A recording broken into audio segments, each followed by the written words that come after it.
મિયાગામ બની ગયું નાનું અયોધ્યા, જય શ્રીરામના નારાઓથી ગુંજ્યું આકાશ.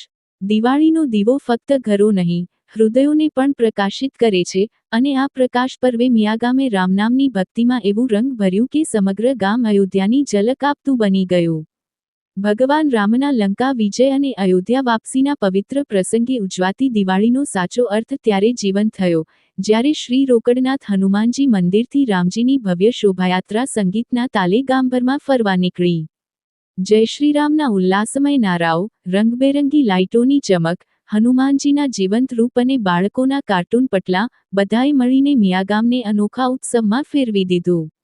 રામભક્તોની ટોળીઓ નૃત્યમાં ઝૂમી ઉઠી, દીવડાઓની જગમગાટી વચ્ચે રામજીની મૂર્તિની આરતી થતાં સમગ્ર વાતાવરણ પવિત્ર ભક્તિથી ભરી ગયું. રોકડનાથ હનુમાનજી મંદિર ખાતે યાત્રાનો સમાપન થતાં ભક્તોએ અનુભવી લીધો કે દિવાળી ફક્ત દીવો પ્રગટાવવાનો દિવસ નથી, પરંતુ હૃદયમાં રામના પ્રકાશને પ્રગટાવવાનો સંકલ્પ છે. મિયાગામની દિવાળી રહી દિવ્ય, દમદાર અને દિગંત સુધી યાદગાર.